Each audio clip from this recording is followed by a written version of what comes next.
Dear gate aspirants, IIT Gandhinagar gate 2026 స్టూడెంట్స్కి అయితే application అయితే ఓపెన్ అయిపోయిందమ్మా. మనము దీని యొక్క డీటెయిల్స్ చూసినప్పుడు ఇది ఆల్రెడీ 18వ తారీఖు నుంచి వీళ్ళు డేట్ ఇచ్చారు. మార్చి 18 మనకి కోప్ ఆల్రెడీ కూడా కోప్ 2026 అనేది మనకి 26 నుంచి అయితే 25 నుంచి నిన్న ఆల్రెడీ మనం వీడియో చేసాం. ఎవరైతే మెంటర్షిప్ జాయిన్ అయిన స్టూడెంట్స్కి అందరికీ నేను గ్రూప్లో యాడ్ చేసి పంపించడం జరుగుతుంది. వాళ్ళకి మాత్రమే నేను ఎందుకంటే పర్సనల్ ఇంట్రెస్ట్ తీసుకుంటాను అనమాట. ఇక మిగతా వాళ్ళందరికీ 60% ఇన్ఫర్మేషన్ ఫ్రీగా ఇస్తున్నాను. 40% నా పర్సనల్ ఇంట్రెస్ట్ తీసుకోవాలి, 1 by 1 పేరు బై పేరు మరి తీసుకోవాలంటే మీరు మెంటర్షిప్ తీసుకుంటే మీకు కూడా మీ యొక్క వాట్సాప్ నంబర్కి డీటెయిల్స్ రావడం జరుగుతుంది. ఇంపార్టెంట్ డేట్స్ అనేవి కూడా మరి వాళ్ళకు ఒక పీడిఎఫ్ ఫైల్స్లో ఇచ్చారు. అన్ని ఐఐటీస్ డేట్స్ అయితే దానిలో ఉంటాయమ్మ, చూసుకోండి. ఏమైనా మిస్ అయితే నేను మళ్ళీ యాడ్ చేస్తాను. 1-2 యాడ్ చేయలేదు. ఆల్మోస్ట్ ఒక 20 ఐఐటీల దాకా మరి స్టార్ట్ డేట్ ఎండ్ డేట్ అయితే ఇవ్వటం జరిగింది. చూశారు ఇక్కడ మనకి 18, ఎండ్ డేట్ మనకి 15 ఏప్రిల్ అమ్మ. దీన్ని బట్టి అర్థమైంది ఐఐటీస్ అన్నీ సెకండ్ వీక్ ఆఫ్ ఏప్రిల్ వరకు ఉన్నాయి. ప్రతి ఒక్కరు కూడా అప్లై చేసుకోవచ్చు, మీ యొక్క అదృష్టాన్ని పరీక్షించుకోవచ్చు. ప్రాబ్లం లేదు. నాకు 200-300 రూపీస్ అంటే నష్టమేమీ లేదు. ట్రై చేయండి అమ్మ, ఎందుకంటే మీ లైఫ్లో ఇదే కదా. ఇక్కడ ఎలిజిబిలిటీ క్రైటీరియా కూడా ఇచ్చాడు. ఎలిజిబిలిటీ మినిమము మనకి ఎస్సీ ఎస్టీకి 5.5 CGPA ఉండాలమ్మా మినిమం ఇక్కడ. తర్వాత మరి gate score at the time of inter return test ఏదో పెడతారు. బీటెక్ గ్రాడ్యుయేట్స్ అక్కడ ఐఐటీలో బీటెక్ చేసిన వాళ్ళు డైరెక్ట్గా కూడా వితౌట్ మరి గేట్ లేకుండా డైరెక్ట్గా వాళ్ళు మరి ఎంటెక్లో చేయవచ్చు, ఇబ్బంది లేదు. ఈ CGPA 8.0 CGPA కంటే అబోవ్ ఉంటే మరి candidates belong to SC ST category would be eligible for relaxation. ఈ విధంగా ఉండే అవకాశం ఉంది. కోప్ అయితే రిజిస్ట్రేషన్ చూసుకోవాలి ప్రతి ఒక్కరు. ఇక్కడ డీటెయిల్స్ అయితే ఇచ్చారు. ఇక్కడ మరి మనకు అడ్వర్టైజ్మెంట్ కూడా ఇవ్వటం అయితే జరిగింది. గాంధీనగర్కి సంబంధించిన 2026 ఎంటెక్ ప్రోగ్రామ్ ఇక్కడ ఎస్పెషల్లీ మరి ఆర్టిఫిషియల్ అంటే డిఏ స్టూడెంట్స్ అప్లై చేసుకోవచ్చు దీన్ని. ఎంటెక్ ప్రోగ్రామ్ సిఎస్ స్టూడెంట్స్ వీళ్ళు వరకు, మిగతా ఈసీ అనేది ఇంకా చెప్తాను. బయోలాజికల్ అంటే బయోమెడికల్ వాళ్ళు, కెమికల్ ఇంజనీరింగ్ అంటే సిహెచ్ పేపర్ రాసిన వాళ్ళు, సివిల్ ఇంజనీరింగ్ సిఈ పేపర్, మరి కంప్యూటర్ ఇంజనీరింగ్ సిఎస్సి వాళ్ళకి ఎలిజిబిలిటీ ఇస్తారు. అదేవిధంగా డిఏ పేపర్ ఈసీ చూద్దాం. Earth system science. ఎలక్ట్రికల్ అంటే EEE పేపర్ అనమాట. EEE పేపర్ రాసిన వాళ్ళు ఎలక్ట్రికల్. ఇంటిగ్రేట్ ఇది VLSI. ఇక్కడ EEE అదేవిధంగా ఇన్స్ట్రుమెంటేషన్ ఈసీ ముగ్గురు ఎలిజిబుల్. ఈ అన్నదమ్ములు ఈ VLSIకి ఎలిజిబుల్. మెటీరియల్ సైన్స్ మెటలర్జీ వాళ్ళే ఎలిజిబుల్. MT paper. తర్వాత mechanical engineering ME paper ME paper కానీ, ప్రొడక్షన్ ఇండస్ట్రియల్ కానీ, మారిటైమ్ ఇంజనీరింగ్ ఇవన్నీ కూడా ఉన్నాయి. మీకు చూసినట్టయితే ఇక్కడ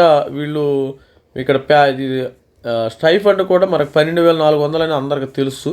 మళ్ళీ ఎడిషనల్గా ఫైనాన్షియల్ సపోర్ట్ ఆఫ్ మరి 60,000 rupees available for full time students for presenting they research work at international conference. ఏదైనా మీరు రీసెర్చ్ చేసి ఇంటర్నేషనల్ కాన్ఫరెన్స్లో కానీ మీరు ఒక పేపర్ IEEE పేపర్ కానీ కొద్దిగా ఇన్నోవేషను పేపర్ అంటే ఏం లేదమ్మా, కొద్దిగా ఆల్రెడీ ఉండాలని కొద్దిగా మాడిఫై చేసి పెర్ఫార్మెన్స్ని ఇంప్రూవ్మెంట్ చేసి వాళ్ళకి లాగ్స్ అవి వేసి మరి ఒక పేపర్ పబ్లిష్ చేశారంటే IEEE పేపర్ అంటారు. ఈ IEEE పేపర్ ఇది మీకు క్రెడిట్ అవుతుంది. మీకు మీ యొక్క రెజ్యూమ్లో, మీ యొక్క CVలో ఇది చాలా వాల్యుబుల్ అసెట్గా ఉంటుంది. రేపు పొద్దున్న మిమ్మల్ని లక్షల్లో మిమ్మల్ని కొనుక్కుంటారు కంపెనీలు ఇలాంటి IEEE ఇన్నోవేషన్ రీసెర్చ్ పేపర్స్ మీ దగ్గర ఉంటే. అదేవిధంగా చూడండి ఇక్కడ మోర్ డీటెయిల్స్ ఎంటెక్ మనకి లాస్ట్ డేట్ 15వ తారీఖు అయితే ఇక్కడ ఉంది. మరి అప్లై చేయటం ఇది చాలా సింపుల్ ప్రాసెస్. ఇక్కడ మీరు ఏ విధంగా అప్లై చేయాలి నేను ఆల్రెడీ కూడా లింక్ ఇచ్చాను. ఇక్కడ చాలా సింపుల్ ప్రాసెస్. మీరు ఈమెయిల్ ఐడి మీ పర్సనల్ ఈమెయిల్ ఐడి ఇవ్వండి. ఇక్కడ పాస్వర్డ్ ఇక్కడ రిజిస్టర్ చేసుకోండి. ముందు ఎవరైనా ఫస్ట్ టైం కదా అందరు కూడా రిజిస్టర్ చేసుకుంటే మీ యొక్క నేమ్ కానీ ఈమెయిల్ ఐడి పాస్వర్డ్ కానీ రిజిస్టర్ చేసుకుంటే లోపల మొత్తం డేటా మీ గేట్ స్కోర్ కానీ గేట్ CSA పేపర్ రాశారు ఇవన్నీ కూడా ఫిల్ చేయటం జరుగుతుంది. మరి ఇది కట్ ఆఫ్ స్కోర్ విషయానికి వస్తే ఐఐటి గాంధీనగర్లో ఆర్టిఫిషియల్ ఇంటెలిజెన్స్ 721 అమ్మ, ఇది 721. తర్వాత EWS 693, OB 647, SC 522కి ఎక్స్పెక్ట్ చేసి, బయోలాజికల్ 532, 207, 435 వరకు కూడా ఎక్స్పెక్ట్. EWS 383 కూడా వచ్చింది, చెప్పలేము. ఇది స్టూడెంట్స్ మనం అసలు గెస్ట్ చేయలేమన్నమాట. స్టూడెంట్స్ అప్లై చేసుకోండి, ఇబ్బంది ఏమీ లేదు. నాకు 200-300 రూపీస్ నాది కాదనుకుని మీరు పెట్టుకోండి. సివిల్ ఇంజనీరింగ్ 351కి వచ్చింది. అలా కంప్యూటర్స్కి ఎక్కువ డిమాండ్ ఉందమ్మా. ఇక్కడ చూడండి, ఇక్కడ కంప్యూటర్స్లో ఆర్టిఫిషియల్కు రెండింటికి డిమాండ్ ఉంది. ఇక కోర్ సబ్జెక్టులు ఈసీ కానీ సివిల్ కానీ మరి ఇన్స్ట్రుమెంటేషన్ చాలా తక్కువకి వస్తుంది. చూశాను కదా ఆల్రెడీ. కెమికల్ తర్వాత సివిల్ ఈ విధంగా వచ్చింది 247, 253, 328. తర్వాత earth science system 371, general electrical engineering 526. ఇది ఎలక్ట్రికల్ కొద్దిగా కాంపిటీషన్ ఉంటుంది. విఎల్ఎస్ఐ కొద్దిగా కాంపిటీషన్ 598 అమ్మ. ఇక్కడ 598 ఐఐటి గాంధీనగర్, ఇది గుజరాత్లో ఉంది.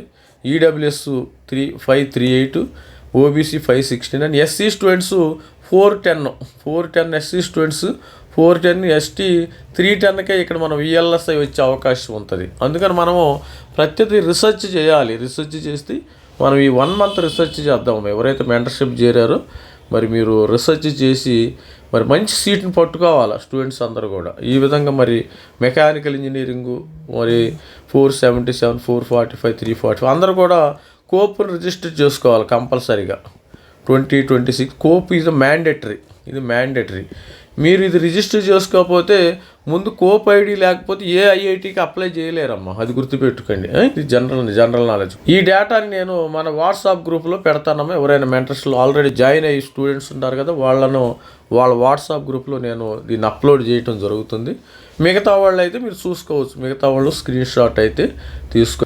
ఇది స్టూడెంట్స్ మన మెంటర్షిప్ ప్రోగ్రామ్ అయితే మరి గేట్ గైడెన్స్కి వాట్సాప్ నంబరు. దీనికి మనం ఐఏసి, ఐఐటీస్, ఎన్ఐటీకి మొత్తము సిసిఎంటీ సపోర్ట్ ఇవ్వడం అయితే జరుగుతుంది. మీరు కూడా పెట్టుకోవచ్చు సెల్ఫ్. కాకపోతే మీరు తప్పులు చేస్తారో ఆ తప్పుల్ని మనం కరెక్ట్ చేసుకోలేము. అందుకని ఒక్కసారి ఏదైనా చిన్న మిస్టేక్ జరిగినా లైఫ్ లాంగ్ మీరు దాని గురించి అయ్యో నేను తప్పు చేశానే అని రిగ్రెట్ అవ్వాల్సి వచ్చింది. ఆ రిగ్రెట్ అవ్వకుండా ఉండాలంటే మీరు మెంటర్షిప్ తీసుకోండి, ఇబ్బంది ఏమీ లేదు. సరే నాకు తప్పు జరిగినా పర్వాలేదు సార్ అంటే మీరు యూ కెన్ టేక్. మరి మీ అంతటికి మీరు సొంతగా మీరు మరి గైడెన్స్ చూసుకోవచ్చు, ఇబ్బంది ఏమీ లేదు. తర్వాత ఏదైనా మిస్టేక్ జరిగిన తర్వాత అయ్యో నేను మరి మెంటర్షిప్ తీసుకున్నా పోయేది. ఎందుకంటే మన స్టేట్లో ఆంధ్రప్రదేశ్ స్టేట్లో ఆల్రెడీ నార్త్ సైడ్ చెప్తున్నారు, కానీ మన తెలంగాణ ఆంధ్రప్రదేశ్ స్టేట్లో మన ఛానల్లో ఒక్కళ్ళే గేట్కి సపోర్ట్ చేయటం అయితే జరుగుతుంది. జేఈకి చాలామంది ఉన్నారు మెంటర్షిప్. మరి స్టూడెంట్స్ అయిన వాళ్ళు కొంతమంది తెలుగు వాళ్ళు నార్త్ సైడ్ చాలామంది ఇంగ్లీషు తెలుగులో చెప్తున్నారు. వాళ్ళు ఇంగ్లీషు హిందీలో చెప్తారు. వాళ్ళకి మన రూరల్ ఏరియాస్లో ఉన్న పిల్లలకి అస్సలు అర్థం కాదు, పేరెంట్స్కి అస్సలు అర్థం కాదు. అందుకని నేను కష్టపడి స్టూడెంట్స్ అందరూ కూడా మన రూరల్ ఏరియా పిల్లలకి మరి ఇక్కడ తెలుగు పిల్లలకి మరి స్టూడెంట్స్కి పేరెంట్స్కి చెప్పడం అయితే జరుగుతుంది. మినిమం మెంటర్షిప్ ఫీజు అయితే దీనికి తీసుకోవటం అయితే జరుగుతుంది. ఇంట్రెస్ట్ ఉండే వాళ్ళైతే మరి అంతా అయిపోయిన తర్వాత సార్ నేను అప్పుడు మెంటర్షిప్ చేరినా పోయేది అని మళ్ళీ నా దగ్గరకు వస్తే దానివల్ల ప్రయోజనం లేదమ్మా, అది గుర్తించుకో. మరి ఐఐటి గాంధీనగర్లో అయితే టోటల్ 11 డిసిప్లిన్స్ ఉంటాయి. బయాలజీ చూపించాను కదా కట్ ఆఫ్. ఇక్కడ ఈ ఏరియాస్లో వీళ్ళు మరి వర్క్ చేయడం జరుగుతుంది. MTech biological sciences, chemical engineering, environment. ఇది civil engineering department. Civil, environment, geo technical, స్ట్రక్చర్లు, ట్రాన్స్పోర్టేషను, ఈ విధమైన. సో మరి computer science, theoretical computer science, artificial intelligence, ఇవన్నీ కూడా ఎలక్ట్రికల్, పవర్ ఇంజనీరింగ్ కంట్రోల్, ఇవన్నీ డిఫరెంట్ బ్రాంచెస్ అయితే ఉన్నాయి. మరి రిక్వైర్మెంట్స్ చూసి చెప్పాను కదా ఆల్రెడీ. ఇది స్టూడెంట్స్ మరి గాంధీనగర్ 15వ తారీఖు ఏప్రిల్. ఇది ప్రతి ఒక్కరు కూడా అప్లై చేసుకోండి. కొద్దిగా మరి చెప్పవచ్చు, ఒక్కోసారి ప్రతి ఒక్కరు నాకు రాదులే అనుకుంటారు. చివరికి లీస్ట్ స్కోర్ ఉన్న వాళ్ళకి సీటు వచ్చే అవకాశం ఉంది. అందుకని ప్రతి ఒక్కరు అప్లై చేసుకోండి. ఏది కూడా మనం తక్కువ అంచనా వేయటానికి వీలు లేదు. All the best. This is me Ravikumar signing off. Thank you, bye.